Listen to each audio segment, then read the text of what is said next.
नमस्कार जय हिंद साथियों, स्वागत है आप सभी का आपके अपने यूट्यूब चैनल अमन स्टडी पॉइंट में। साथियों हाजिर हैं एक और वीडियो के साथ, और इसमें बीपीएससी प्राइमरी टीचर के भूगोल के महत्वपूर्ण प्रश्नों को देखेंगे। और आज का जो टॉपिक रहेगा भारत की नदियाँ, यानी भारत की नदियों से संबंधित आज हम प्रश्नों को देखेंगे। इसके पहले वीडियो में हम लोग हिमालय पर्वत से संबंधित प्रश्नों को देखे थे। अभी तक आपने वह वीडियो नहीं देखा है तो चैनल के प्लेलिस्ट में जाकर उस वीडियो को देख लीजिएगा। तो चलिए शुरू करते हैं आज का वीडियो। और वीडियो को शुरू करने से पहले यह वीडियो आप अपने सभी दोस्तों और ग्रुपों में शेयर कर दीजिएगा। तो पहला प्रश्न है आपके स्क्रीन पर, और सभी प्रश्न आपके किसी न किसी एग्जाम में पूछे गए हैं। जब नदी मैदानी क्षेत्र में प्रवेश करती है तो वह मोड़दार मार्ग पर बहने लगती है, जिन्हें कहा जाता है। तो जब नदी मैदानी क्षेत्र में प्रवेश करती है और मोड़दार मार्ग पर बहती है तो उसे हम कहते हैं विसर्प। आंसर जाएगा यहाँ पर डी के साथ। चलेंगे अगले प्रश्न की ओर। यह प्रश्न आपके एसएससी सीजीएल 2017 में पूछा गया है। अगला प्रश्न है नदी की तरुणावस्था में कौन सी प्रक्रिया होती है। तो नदी की तरुणावस्था में होती है जो वह होता है जब घाटी को गहरा कर देता है नदी बहते बहते, उसको हम कहते हैं तरुणावस्था। आंसर लगाएंगे सी के साथ। चलेंगे अगले प्रश्न की ओर। अगला प्रश्न देखेंगे, तरुणावस्था में नदी अपर्दन का विशिष्ट लक्षण निम्नलिखित में से कौन सा है। तो तरुणावस्था में नदी अपर्दन का जो विशिष्ट लक्षण होता है उसे हम अंतर्घाटी कहते हैं। आंसर लगाएंगे अंतर्घाटी नहीं, सॉरी, यहाँ पर महाखंड गार्ज कहते हैं। आंसर लगाएंगे बी के साथ। अगला प्रश्न देखेंगे,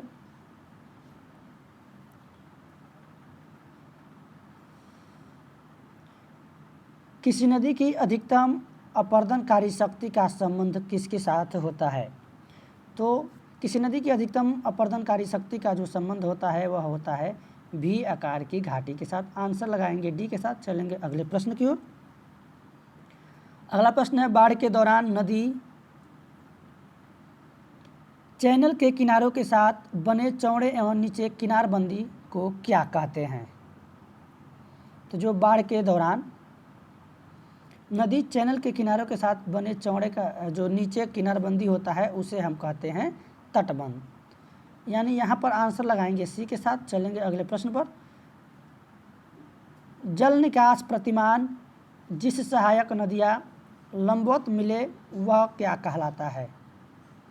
जल निकास प्रतिमान में जहाँ पे सहायक नदियाँ लंबवत मिलती हैं उसे क्या कहा जाता है। प्रश्न यह भी आपका पूछा जा चुका है। तो यहाँ पर आंसर जो हम लगाएंगे 6 नंबर क्वेश्चन का जाली यानी फम्फरी यहाँ पर आंसर हो जाएगा बी। चलेंगे अगले प्रश्न पर।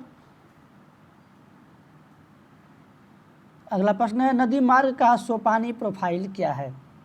तो जो नदी मार्ग का सोपानी प्रोफाइल है उसे ऊपरी मार्ग का निर्बाधक वक्र। आंसर यहाँ पर लगाएंगे बी के साथ। चलेंगे अगले प्रश्न की ओर। वलयाकार रूप में नदियाँ किस दिशा में बहती हैं। तो वलय रूप में जो नदियाँ बहती हैं वह वलय के समान बहती है। आंसर यहाँ पर सी हो जाएगा। अगला प्रश्न देखेंगे, किसी नदी घाटी का चौड़ा होने का कारण है।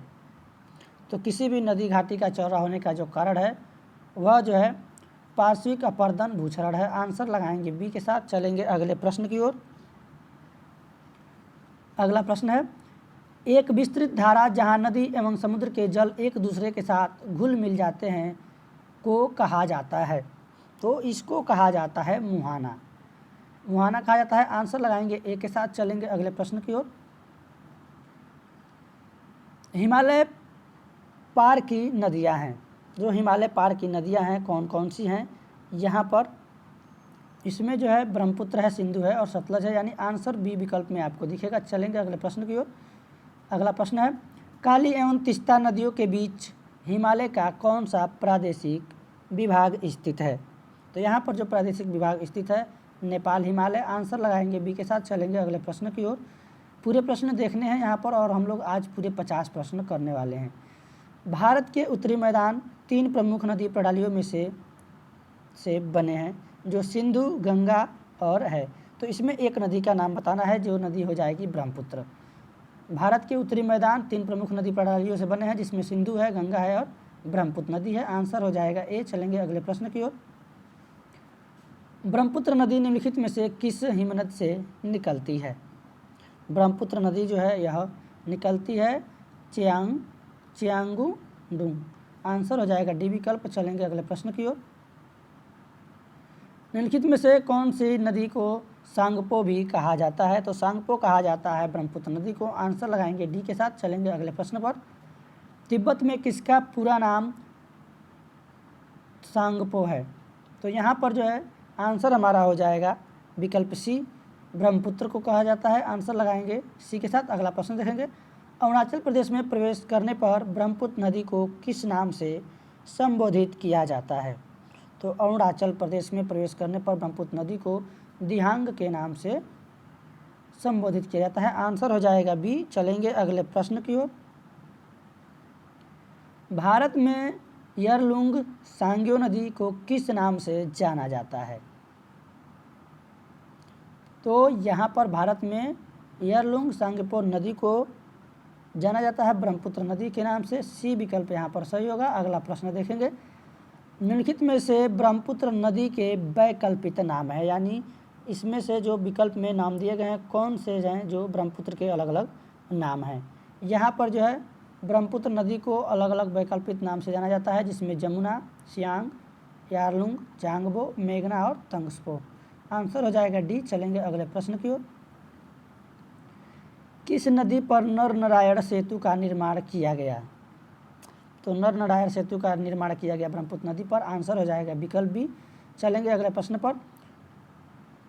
उत्तर पूर्व भारत में बहने वाली राष्ट्रपारीय नदी है। राष्ट्रीय नदी यहाँ पर होना चाहिए, राष्ट्रपारीय नदी दिया गया है। आंसर लगाएंगे यहाँ पर ए के साथ। ब्रह्मपुत्र नदी है उत्तर पूर्व भारत में बहने वाली नदी।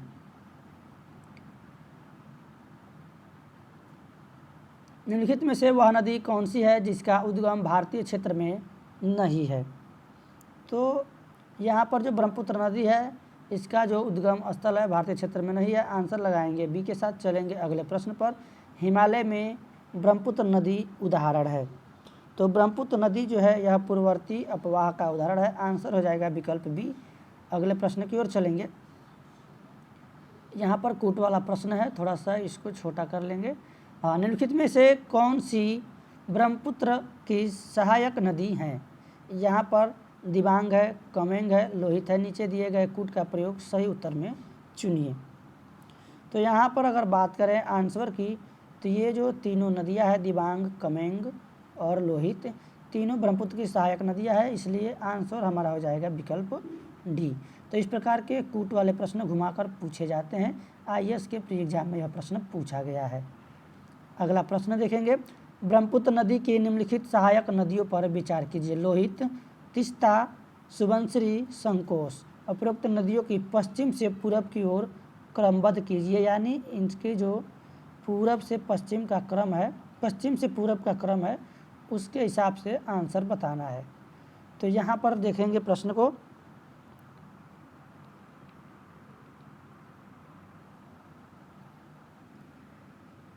तो इसमें अगर आंसर की बात करेंगे, सबसे पहले इसमें तीस्ता नदी होगी, तीस्ता के बाद आएगी संकोश, संकोश के बाद से पश्चिम से पूरब की ओर क्रमबद्ध करना है। इसके बाद से पहले नंबर पे होगा तीस्ता, दूसरे नंबर पे हो जाएगा हमारा संकोश नदी और तीसरे नंबर पे हो जाएगा सुबनसिरी और लास्ट में लोहित। यानी आंसर यहाँ पर हो जाएगा हमारा विकल्प बी। बी यहाँ पर राइट आंसर होगा। चलेंगे अगले प्रश्न की ओर।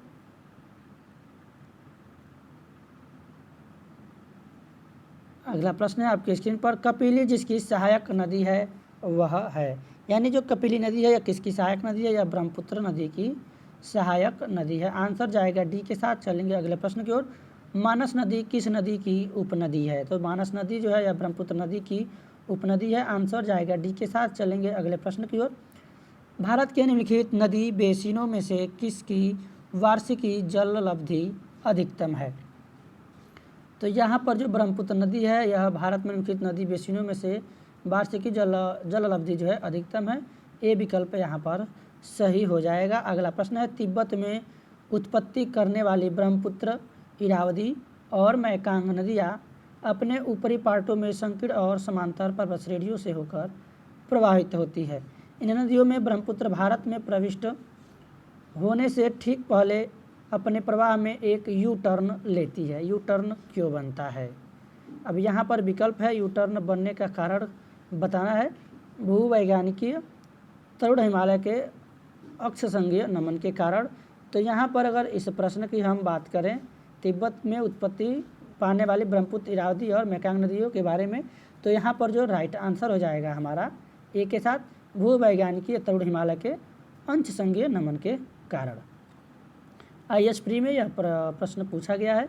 अब अगला प्रश्न है तिब्बत में मानसरोवर झील के पास नदी का स्रोत है, वह है, तो वह जो नदी है उसका नाम है सतलज, ब्रह्मपुत्र, सिंधु, यानी उपरोक्त सभी डी विकल्प यहाँ पर सही हो जाएगा। अगला प्रश्न है गंगा और ब्रह्मपुत्र नदियों का उद्गम स्थान क्रमशः कहाँ स्थित है? तो गंगा और ब्रह्मपुत्र नदियों का जो उद्गम स्थान है जहाँ से निकलती है वह है उत्तराखंड तथा तिब्बत में। आंसर लगाएंगे डी के साथ। चलेंगे अगले प्रश्न की ओर। SSC CHSL में यह प्रश्न पूछा गया है। अगला प्रश्न है मेघना निम्नलिखित में से किन दो नदियों में की सम्मिलित धारा है? तो यहाँ पर आंसर हम लगाएंगे डी के साथ, गंगा और ब्रह्मपुत्र हो जाएगा विकल्प डी। अगला प्रश्न देखेंगे गंगा और ब्रह्मपुत्र की संयुक्त जलधारा किस नाम से जानी जाती है? गंगा जमुना को जो संयुक्त धारा है उसे मेघना के नाम से जाना जाता है, मेघना। याद रखेंगे मेघना। वीडियो को एक बार आप लोग दोबारा देख लेंगे ताकि आपका जो प्रश्न है कन्फर्म याद हो जाएगा, ताकि भूले ना। विश्व का बृहत्तम डेल्टा निर्मित होता है, तो वह है गंगा ब्रह्मपुत्र द्वारा। आंसर लगाएंगे बी के साथ। चलेंगे अगले प्रश्न की ओर।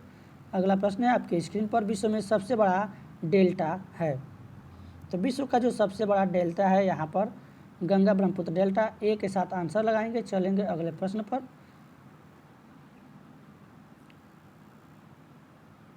किस नदी के बेसिन को भारत के उत्तरी 10 राज्यों द्वारा बांटा गया है? तो यहाँ पर जो गंगा नदी बेसिन है वह भारत के 10 राज्यों द्वारा बांटा गया है। आंसर सी हो जाएगा। अगला प्रश्न देखेंगे गंगा नदी उदाहरण है, तो गंगा नदी जो यह है पूर्ववर्ती अपवाह का उदाहरण है, बी विकल्प सही हो जाएगा। गंगा नदी के दो प्रमुख स्रोत क्या हैं? गंगा नदी के जो दो प्रमुख स्रोत हैं भागीरथी और अलकनंदा है। आंसर यहाँ पर ए हो जाएगा। अगला प्रश्न देखेंगे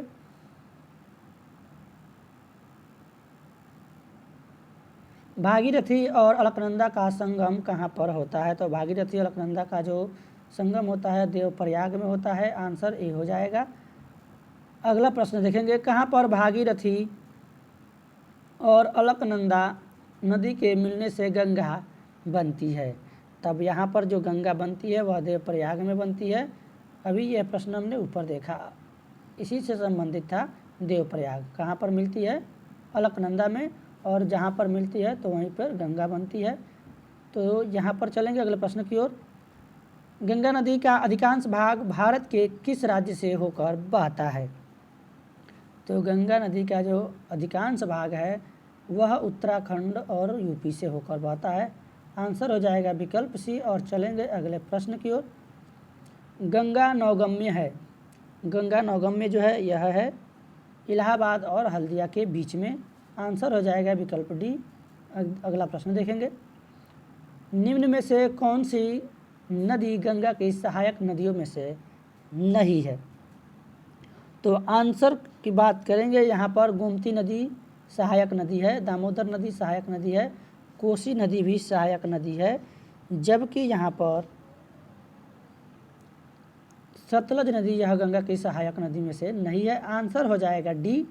अगला प्रश्न देखेंगे गंगा नदी की सहायक नदियों का पश्चिम से पूरब की ओर सही अनुक्रम क्या है? तो काफ़ी अच्छा प्रश्न है। यहाँ पर जो गंगा नदी की सहायक नदियाँ हैं पश्चिम से पूरब, तो ऊपर होता है उत्तर, इधर पश्चिम, पूरब, नीचे दक्षिण। अब इधर से आपको दिशा बतानी है, तो यहाँ पर जो हो जाएगा यमुना, घाघरा, सोन, गंडक और कोसी। आंसर लगाएंगे यहाँ पर बी के साथ। चलेंगे अगले प्रश्न की ओर। अगला प्रश्न है गंगा नदी एकमात्र सहायक नदी जिसका उद्गम मैदान में है को चिन्हित कीजिए। तो यहाँ पर जो है आंसर हमारा हो जाएगा गोमती नदी, सी विकल्प के साथ आंसर लगाएंगे। अगला प्रश्न देखेंगे भारत की सबसे लंबी नदी का नाम बताइए। तो सभी लोग इसका आंसर जानते होंगे? कमेंट में एक बार आप लोग बताएंगे, एक बार सभी लोग कमेंट करेंगे, क्योंकि यह आपके जीके का क्वेश्चन है, आपने कई बार इसको जीके में पढ़ा है। तो भारत की सबसे लंबी नदी का नाम है जिसको हम गंगा के नाम से जानते हैं। किस नाम से जानते हैं? गंगा के नाम से जानते हैं। आंसर हो जाएगा विकल्प बी। चलेंगे अगले प्रश्न की ओर। इनमें से कौन सी नदी पंजाब राज्य में से होकर नहीं गुजरती है? तो यहाँ पर जो गंगा नदी है यह जो है पंजाब राज्य से होकर नहीं गुजरती है। विकल्प हो जाएगा डी। अगला प्रश्न देखेंगे। निम्नलिखित में से भारत में तलछट को परिवाहित करने वाली प्रमुख नदी कौन सी है? तो यहाँ पर जो है भारत को तलछट को प्रवाहित करने वाली जो प्रमुख नदी है, नाम है उसका गंगा। तो गंगा को भारत की जीवन रेखा भी कहा जाता है। यहाँ पर आप लोग याद रखेंगे, आंसर तो ए हो जाएगा। Ganga is the life line of India. अगला प्रश्न है, निम्नलिखित में से कौन सी नदी गंगा नदी में बाएं से निकलती है? तो बाएं से निकलती है सोन नदी। कौन सी नदी? गंगा नदी जो है यह बाएं से निकलती है। चलेंगे अगले प्रश्न की ओर। अगला प्रश्न है और आखिरी प्रश्न है इस वीडियो का। गंगा में दक्षिणी ओर से मिलने वाली नदी है। तो गंगा में जो दक्षिण ओर से नदी मिलती है वह हो जाएगी सोन नदी। आंसर हमारा यहाँ पर हो जाएगा विकल्प सी। तो इसी के साथ आज के वीडियो में बस इतना ही। वीडियो कैसा लगा कमेंट बॉक्स में ज़रूर बताएं, और वीडियो पसंद आया हो तो वीडियो को लाइक और शेयर कर दें, और चैनल पर पहली बार हैं तो चैनल को सब्सक्राइब कर लें इसी तरह के वीडियो देखने के लिए। धन्यवाद। जय हिंद।